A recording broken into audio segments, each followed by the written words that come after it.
सरकार के 100 दिन के कामकाज का पूरा लेखा जोखा, पूरा ब्यौरा दे रहे हैं केंद्रीय गृह मंत्री। आइए सीधे रुक कर लें। होगा युवाओं के लिए ढेर सारे मौके तरासे गए हैं। आज भारत का युवा भारत के नए प्लेटफॉर्म पर खड़ा होकर विश्व के युवा के साथ दो दो हाथ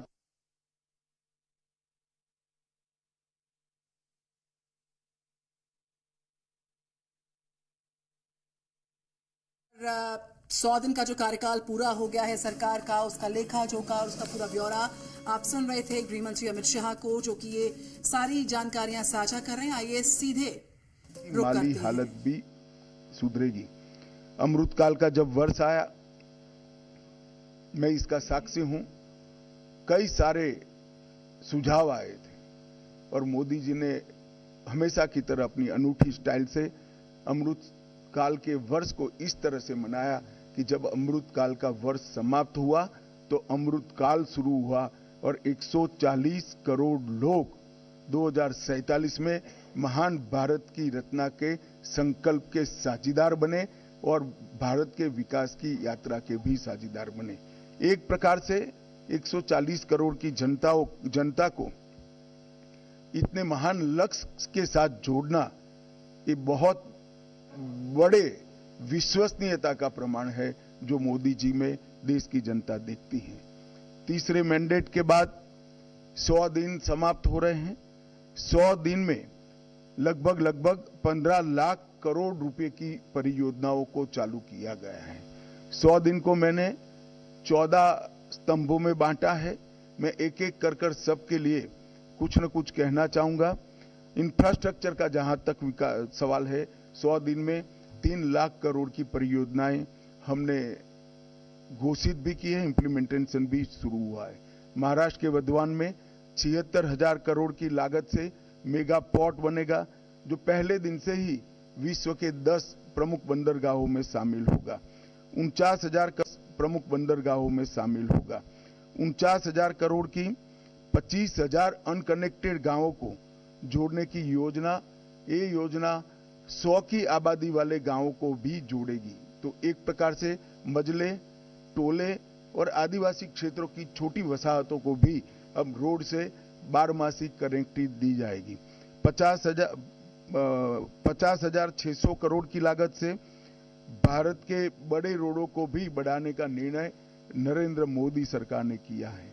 वाराणसी में लाल बहादुर शास्त्री इंटरनेशनल एयरपोर्ट, पश्चिम बंगाल में बागडोगरा, बिहार में बिहटा में उन्नयन और अगत्ती और मिनीकोय में नवी हवाई पट्टी बनाकर पर्यटन को बढ़ावा देने के लिए आगे बढ़े हैं।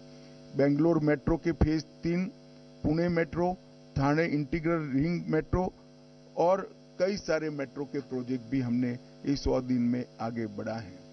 किसानों को और कृषि का जहां तक सवाल है, 70वीं किस्त प्रधानमंत्री किसान सम्मान योजना की 9.5 करोड़ किसानों को 20,000 करोड़ रुपया वितरित किया गया और अभी तक कुल 12 करोड़ 33 लाख किसानों को 3 लाख करोड़ रुपया वितरित किया गया है। खरीफ फसलों का एमएसपी बढ़ाया गया है। मैं एमएसपी पर जरूर कहना चाहूंगा कि आप लोग भी आंकड़ों का अध्ययन करिएगा। यूपीए सरकार और कांग्रेस की राज्य सरकारों से कई गुना ज्यादा एमएसपी की खरीदी भारतीय जनता पार्टी की नरेंद्र मोदी सरकार ने की है, हमारी एनडीए सरकार ने की है।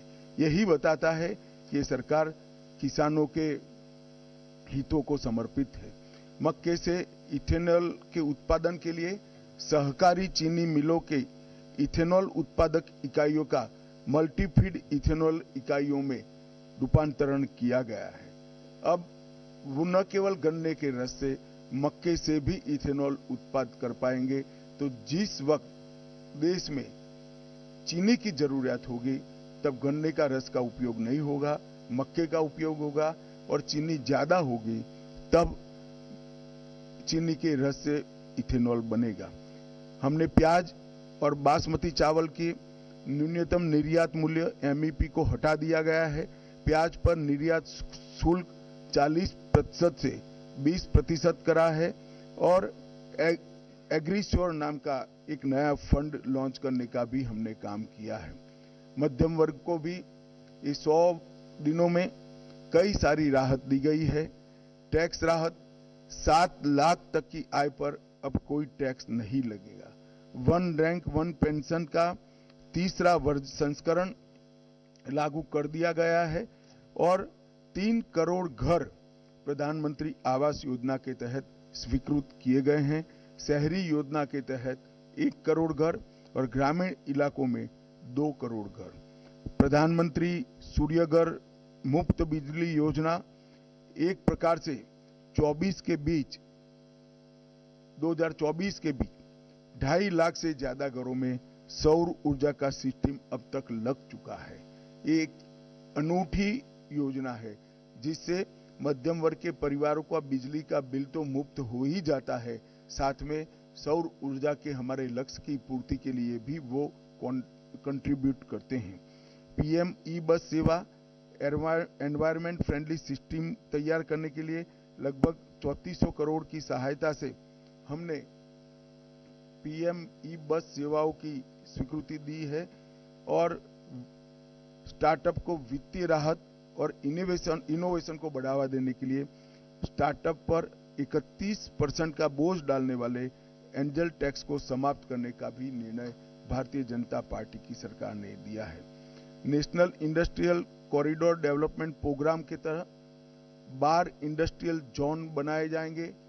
जो 12 इंडस्ट्रियल जोन बनाए जाएंगे वो कहीं न कहीं बड़े नेशनल हाईवे से लिंक होंगे, इसके आसपास होंगे। ये national industrial corridor development programme के तहत 12 इंडस्ट्रियल जोन देश के हर क्षेत्र में बनाने का हमने निर्णय किया है। सबसे महत्वपूर्ण निर्णय मध्यम वर्ग के लिए मुद्रा ऋण की सीमा 10 लाख से बढ़ाकर 20 लाख कर दी गई है। पुराने ऋण का जिन्होंने सफलतापूर्वक भुगतान किया है वो सभी को इसका फायदा मिलेगा।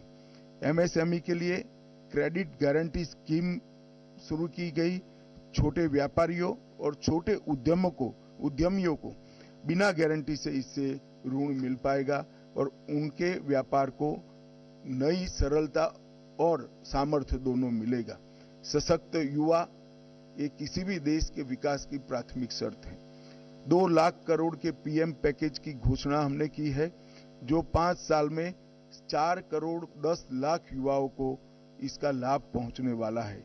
1 करोड़ युवाओं को टॉप कंपनी में इंटर्नशिप के अवसर, अलाउंस और एक मुफ्त सहायता राशि देने का भी निर्णय हमारी सरकार ने किया है। केंद्र सरकार ने भी लगभग कई हजार नियुक्तियों की घोषणा की है। कैपिटल एक्सपेंडिचर को बढ़ाकर 11,11,000 करोड़ तक पहुंचाना ये अपने आप में एक मील का पत्थर है। इससे कई युवाओं को रोजगारी के नए अवसर पैदा होंगे और हमारा इंफ्रास्ट्रक्चर भी मजबूत होगा। पीएलआई स्कीम और 12 इंडस्ट्रियल जोन के विकास से भी तजज्ञ युवाओं की नौकरियों का सृजन होगा। स्टार्टअप और एमएसएमई के लिए जो वित्तीय प्रोत्साहन हमने दिया है वो भी युवाओं के लिए कारगर साबित होने वाला है।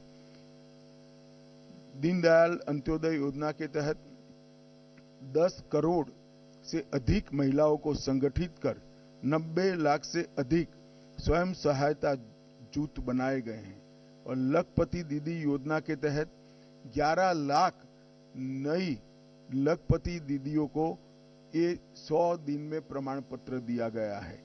1 करोड़ से अधिक लखपति दीदियां प्रतिवर्ष 1 लाख रुपया सालाना कमाई कर रही है। ये महिलाओं के लिए 1 लाख का राशि एक स्वप्न माना जाता था, आज वो सम्मान के साथ अपना जीवन जी रही। इसके साथ पर्यटन दीदियों जो गाइड का काम करेगी, पर्यटन मित्रों और ड्रोन दीदी के माध्यम से सेल्फ हेल्प ग्रुप और युवाओं को पर्यटन से जोड़ने का काम भी हमने किया है। प्रधानमंत्री जनजातीय उन्नत ग्राम अभियान, इसके तहत 63,000 जनजातीय गांवों का पूर्ण विकास किया जाएगा जिससे 5 करोड़ आदिवासियों की आर्थिक स्थिति में सुधार आएगा। ये योजना के तहत गांव को प्राथमिक जरूरियातों से और प्राथमिक सुविधाओं से संपूर्ण युक्त किया जाएगा। अनुसूचित जनजाति के दिव्यांग व्यक्तियों के लिए 3 लाख नए पहचान पत्र एक अभियान चलाकर 100 दिन में दिए गए। एकलव्य मॉडल आवासीय विद्यालय एक नए पहलुओं के साथ, नए आयामों के साथ फिर से इंट्रोड्यूस हो रहा है। वक्फ संशोधन विधेयक 2024 वक्फ संपत्तियों के प्रबंधन और संरक्षण और उसके दुरुपयोग तीनों को कमिटेड है और आने वाले दिनों में पार्लियामेंट में इसको पारित किया जाएगा। आयुष्मान भारत योजना आज देश के कई करोड़ लोगों के जीवन का सरल जीवन का आधार बनी हुई है। 5 लाख तक का स्वास्थ्य से जुड़ा सभी खर्चा एनडीए की नरेंद्र मोदी सरकार उठा रही है और ये प्रधानमंत्री जी का बड़ा महत्वाकांक्षी प्रोग्राम है। अब जैसा हमने हमारे घोषणा पत्र में वादा किया था, 70 वर्ष या उससे अधिक आयु के सभी वृद्ध नागरिकों को 5 लाख तक का मुफ्त कवरेज दिया जाएगा। इसमें जो गरीब घर में 70 साल से अधिक वाले लोग हैं उनको अपने कार्ड के अलावे और 5 लाख दिया जाएगा, तो उनका कवरेज एक प्रकार से 10 लाख तक किया जाएगा। करीब करीब 4.5 करोड़ परिवारों के 6 करोड़ वृद्ध नागरिकों को इसका फायदा मिलेगा। इसमें आय की कोई सीमा नहीं रखी गई है। 75,000 नई मेडिकल सीटें बढ़ाकर हम मेडिकल एजुकेशन के लिए विदेश पर की निर्भरता को लगभग समाप्त कर देंगे। हमारी पूरी रिक्वायरमेंट ये 75,000 सीट बढ़ने के साथ ही पूरी हो जाएगी और इसके लिए हमने 3 साल का लक्ष्य रखा है। नियमित टीकाकरण के लिए, उसको डिजिटल बनाने के लिए यूविन पोर्टल भी यही 100 दिन में शुरू किया गया और देश के डॉक्टरों की एक सेंट्रलाइज रिपोजिटरी बनाने का काम भी इसी 100 दिन में हुआ है। 23 अगस्त को पहला अंतरिक्ष दिन मनाया गया है। इससे किशोरों को और युवाओं को अंतरिक्ष के क्षेत्र में रुचि लेने के लिए, प्रोत्साहन देने के लिए और उनका हैंड होल्डिंग करने के लिए ढेर सारी योजनाएं शुरू की गई। अंतरिक्ष स्टार्टअप के लिए 1000 करोड़ के वेंचर कैपिटल फंड की योजना भी हुई। आपदा प्रबंधन के लिए राष्ट्रीय डेटाबेस और ग्रामीण भूमि रिकॉर्ड के लिए भुवन पंचायत पोर्टल भी शुरू किया गया। सेमीकंडक्टर, गुजरात के साणंद में सेमीकंडक्टर की इकाई स्थापित की गई और मैं आपको बड़े विश्वास के साथ बताता हूं कि आने वाले 10 सालों में भारत सेमीकंडक्टर के क्षेत्र में एक बहुत बड़ा प्लेयर बन के उभरेगा। लॉ एंड ऑर्डर का जहां तक सवाल है, पुराने ब्रिटिशरों ने बनाए हुए आपराधिक कानूनों को बदलकर 1 जुलाई 2024 को 3 नए कानून इंप्लीमेंट किए गए। भारतीय दंड संहिता, भारतीय नागरिक सुरक्षा संहिता और भारतीय साक्ष्य अधिनियम, भारतीय न्याय संहिता, भारतीय नागरिक सुरक्षा संहिता और भारतीय साक्ष्य अधिनियम, ये तीनों क्रिमिनल जस्टिस सिस्टम के पूर्ति करने वाले कानून आने वाले दिनों में हमारी क्रिमिनल जस्टिस सिस्टम को न केवल लोकभोग्य बनाएंगे, लोगों को न्याय मिलने का एक सरल रास्ता होगा, समय पर न्याय मिलने की शुरुआत होगी।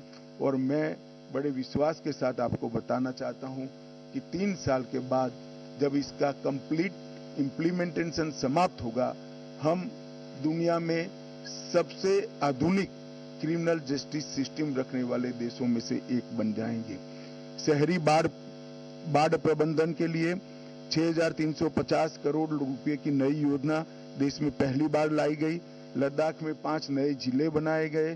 25 जून को संविधान हत्या दिन मनाने का फैसला कर आने वाली पीढ़ी को इमरजेंसी जैसे काले दौर से देश को न गुजरना पड़े, इसलिए जागरूक करने का एक हमेशा के लिए प्रयास करने का निर्णय लिया गया। पूर्वोत्तर में हाइड्रो इलेक्ट्रिक परियोजनाओं की मंजूरी दी गई लगभग 4100 करोड़ रुपया के साथ, और राष्ट्रीय ग्रीन हाइड्रोजन मिशन को सेकंड ट्रेज को भी शुरू कर दिया गया। मित्रों, पीएम मोदी जी का युद्ध के बीच में रूस और यूक्रेन की महत्वपूर्ण यात्राओं को पूरी दुनिया आस के साथ नजर गड़ाकर बैठी है। पहली बार भारत में यूनेस्को की विश्व धरोहर समिति की बैठक हुई। आने वाले दिनों में इससे हमारी कई धरोहरों को वापस लाने में हमें बहुत बड़ा फायदा होने वाला है। आपदा प्रबंधन अधिनियम, इसको 2024 में लोकसभा में पेश किया गया है और मैं मानता हूं कि अर्बन फ्लड मैनेजमेंट, अग्निशमन सेवाएं, ग्लेशियर झील विस्फोट, फ्लड और अन्य डिजास्टर के मिटिगेशन के हेतु ये जो आपदा प्रबंधन अधिनियम आया है वो सब जरूरियातों को आज के दिन की पूरा करेगा और इसके लिए 12,554 करोड़ की योजना भी ये सब विशिष्ट आपदाओं के लिए निश्चित किए गए हैं। 4 सितंबर को 35 सालों के संघर्ष के बाद त्रिपुरा में NLFT और ATTF के साथ शांति समझौता किया गया। मानस हेल्पलाइन नारकोटिक्स की रोकथाम के लिए और सूचनाओं के लिए शुरू की गई। अगले 5 साल में 5,000 साइबर कमांडो तैयार किए जाएंगे और साइबर अपराध के लिए सस्पेक्ट रजिस्ट्री भी तैयार की जाएगी। मित्रों, 100 दिन में इतना सारा जो काम